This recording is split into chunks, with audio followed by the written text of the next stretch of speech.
Rīgā notika pasaules čempionāts. Jau izklausās labi, vai ne? Pat nezinot, kas tas par pasaules čempionātu, vai ne? Pasaules līmenis ir pasaules līmenis jebkurā nozarē, vai ne? Bet, ja tas ir pasaules čempionāts rallycrossā un ja tajā piedalās 2 latviešu puikas un ja pasaules čempionāts pirmoreiz notiek jaunā trasē, kur atrodas nebijušā vietā pilsētas vidū, tad tas ir nacionāla mēroga valstisks notikums, kuru apmeklē pats valsts prezidents.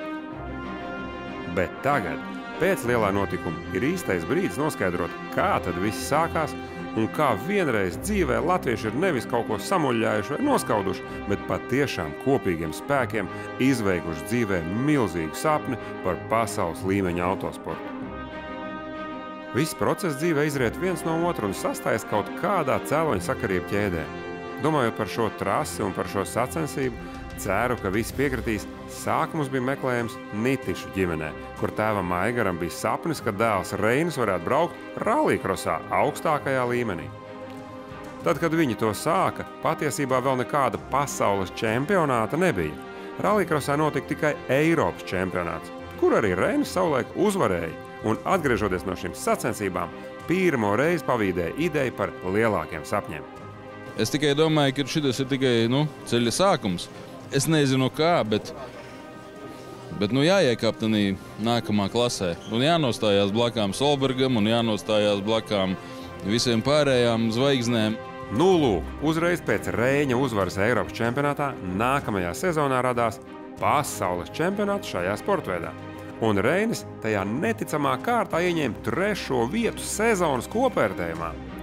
Ap to laiku arī sākās viss process, kas noved pie tā, ka tagad mums ir pasaules mēroga pasākums un pasaules mēroga trasa. Doma, ka varētu sarīkot šādu sacensību, protams, ienāca prātā cilvēkam, kurš jau vairākas reizes bija teicami norganizējis Eiropas čempionātu rallijā – Raimonds Strokšs. Bet rallijs no rallycross būtiski atšķiras. Rallija trasē der jebkuri līkumaini ceļi, kuri tikai pēc sacensības jāsaved kārtībā. Bet rallycrossam nepieciešama speciāla trasa, kur pašiem jāuzbūvē un pašiem jātur kārtībā.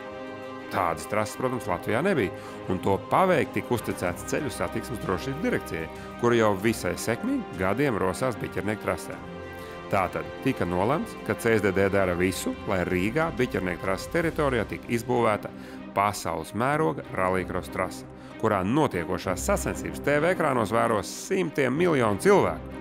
Tad, kad Strokšs kungam arī deva, viņš valdībai lūdza licences naudu, tad mums bija jāgarantē, ka mēs to trasi uzbūvēsim, pie tam neprasot arī budžeta līdzekļus. Tas bija jāņem kredīts, un es to darīju ar ļoti lielām bažām, jo tas laiks bija ļoti minimāls.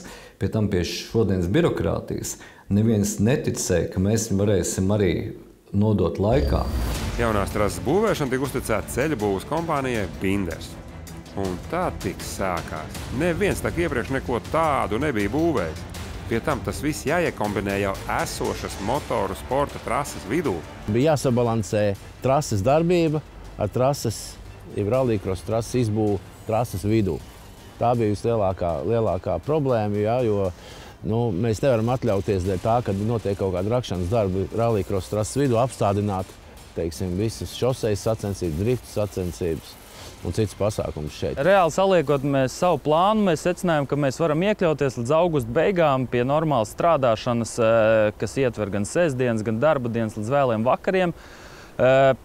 Runājot ar pasūtītāju un organizatoriem, secinājām, ka tas mums galīgi neder, ka mums ir vajadzīgs jūlija sākums, kas bija aptuveni 1,5 līdz 2 mēnešu saīsināts mūsu grafiks, kas ievies būtiskas korekcijas pēc tam darba organizēšanā, plānošanā, svētdienas, naktis, diezgan saspringts periods tieši pirms pašas pabeigšanas. Ceļa būvas firma Binders jau savas arodu prasmes bija biķerniekos iepriekš pierādījusi, klājot asfaltu starta taisnē līdz Elkoņu līkumam. Arī toreiz tas bija īsts meistarstiķis – palaist vairākus ieklājējus reizē, lai segumā neveidotos plaisas. Līdz ar to trases saimniekiem jau bija pārliecība, ka kompānija tur to pašu kvalitātes kanti, ko vīri savā entuziasmā tajā laikā, kad trase tapa 60. gados. Es ceru, ka netiešā veidā Latvijai noteikti atmaksāsies, un mēs jau nevaram runāt arī tieši par finansiālu atmaksāšanos. Tā ir atpazīstamība. Tā zinās, kur ir Rīga, kas ir Latvija un arī kas ir biķernieki. Un tas vien jau ir pilnīgi neatsverams un nekādā veidā to finansiāli nevar izmērīt. Un es domāju, ka tas ir lieliski vienkārši, kas notiek. Ceļa satiksmes drošības direkcija jau sev bija pierādījusi kā labs un gādīgs trases saimnieks. Pēdējos gados sev trasi no jauna atklāja ne tikai motorsportisti, bet arī velosportisti, skrituļotāji, distaņšlēpotāji, kā arī speedwayisti un motobolisti. Taču viena lieta ir turēt kārtībā esošu infrastruktūru, otra – uzbūvēt pasaules līmeņa trasi pēc augstākajām FIA prasībām. Mēs saskārāmies, es uzskatu, ar kādām 3 sarežģītākām lietām. Viena no tām bija šis asfaltbetonu un grants savienojums. Tā kā zināms, ka lielā daļā pasauļu trasu vienmēr ir problēma šajā vietā, jo izsit bedres un tad braucējs sūdzās un mašīnas lauž. Bet šeit mēs mēģinājām atrast to vajadzīgo risinājumu, jo tie ir pilnīgi 2 dažādāki materiāli. Asfalts ir ar savu konsistenci un grants, un viņi savā starpā īpaši nemīl dzīvot kopā. Līdz ar to mēs kopīgi ar projektētājiem un pasūtītājiem nonācām pie slēdziena, ka mums šī vieta ir jāatrisina, lai šī trasa būtu laba gan braucējiem, gan arī mašīnām, kuras pa to brauc, un attiecīgi izveidojām tādu kā betona savienojumu speciāli, ko projektētāji uzprojektēja, pēc tam realizējām dabā. Jau pirmajos trases izmēģinājumos vasarā bija redzams, ka lietas notiek pareizi. Ziemeļeiropas zonas rallycross posms bija laba pārbauda, trases spējā uzņemt lielu skatītāju skaitu, bet vēl pirms tam pamatīgā lietū notika grunts daļas un tramplīna testi, kas pārliecināja, ka inženieri strādājuši godam. Labi, ka tajā lietainajā dienā visiem pietika dūšas un izturības izmēģināt trasi. Labi, ka jau tajā dienā kļuva skaidrs, ka trase pamatīgu lietu var izturēt. Iedomājieties, kādi nervi būtu vajadzīgi, ja pirmais lietas pārbaudījums būtu pasaules čempionāta dienā, kad arī pamatīgi līja. Maziņš satraukums bija par to segumu, bet mēs zinām, ka viņš ir uzprojektēts un izveidots diezgan veiksmīgi, jo mums bija jāatrod pats labākais minerāla materiālais maisījums, kuram pievienojot minimālu cementu daudzumu, mēs sasniedzam to maksimālo stiprību. Es uzskatu, ka šeit mēs to esam realizējuši diezgan lieliski, un tas segums tur ir izturējis.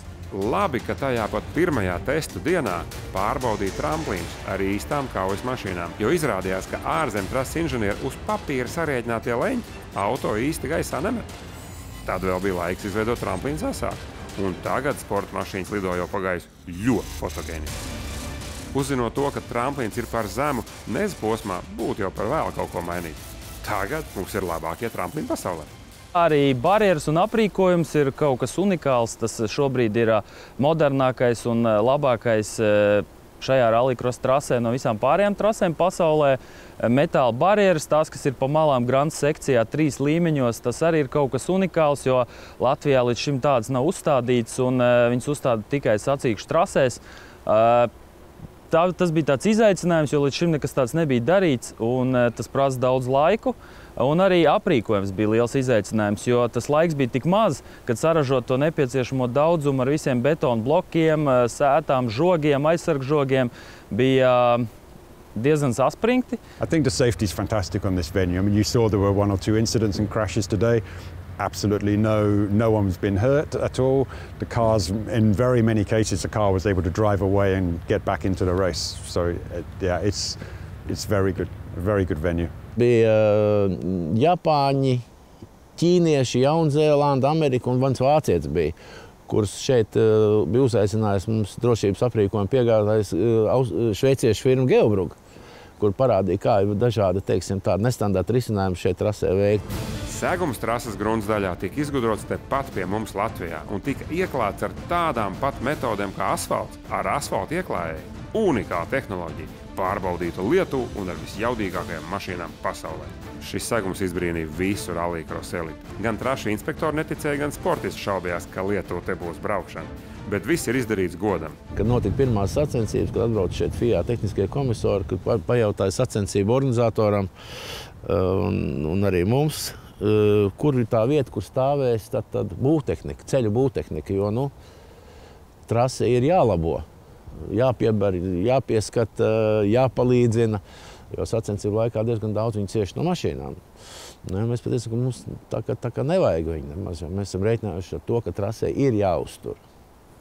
un jāiztur viss tās slodzes, ko rada sacensību automašīnas, šīs sacīkšu mašīnas sacensību laikā. Jā, nu, viņš tādu nedrošu skatienu paskatījās uz mums, bet neko neteica. Tagad jau ierodoties uz pasaules čempionātu, visi risinājumi bija pārbaudīti un bija jūtams no dalībniekiem, ka tik labu trasi viņi te ieraudzīt nav gaidījuši. Pilsētas vidū slaidu priežu ielenkumā ļoti moderna un skatām trasi. Pat rallycrossā gadu desmitus pieredzējuši vīri bija sajūsmā.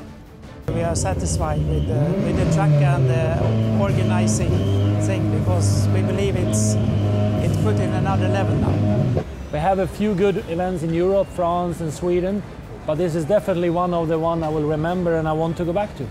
Pat slavenais rallycross komentētājs Andrew Collins, kurš ir redzējis visas pasaules trases, šo nokomentēja savā dinamiskajā stilā ar pozitīvu atzīmi. And for me, Bikanjaki here in Riga has set the level one step higher again. You know, the track preparation is beautiful. The gravel surface is really good, really smooth, very fast. We've got the jumps, the jump in the Joker and the other one. So I think the track and the reaction from the drivers says it all. They really love it. You've modified an original racing circuit, a 50-year-old circuit, to become a rallycross track. What I really love about this place is that from turn 3 onwards, where the guys turn left and then left again onto the hairpin, right the way round to the end of the lap, it feels like a rallycross circuit. And sometimes when we go somewhere where they modify what I would call a road racing circuit into a rallycross circuit, you feel like you're racing on a kind of a half and half track. Here it really does feel like a rallycross track, and one of my favourite things is the trees. We used to have that in Finland at Kouvola, and it gives a stunning backdrop, and to have an incredible backdrop like that so close to a city centre is unique for the championship. And it's lovely to have so much character in these different tracks, and Bikanjaki is another one, you know, that's great fun.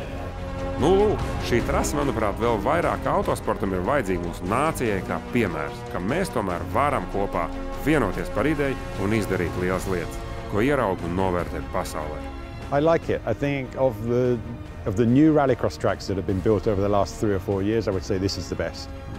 No question. It's great. Ja kādreiz kāds atkal sāk čīkstēt par latviešu čābīgo raksturu, parādiet viņam šo trasi, ko mēs visi kopā esam dabūjuši gatavu un kur notiek pasaules čempionāts pašā skatāmākajā autosporta veidā. Šo trasi, kurā plec pie pleca ar pasaules ātrākajiem vīriem, cīnās latviešu puikas.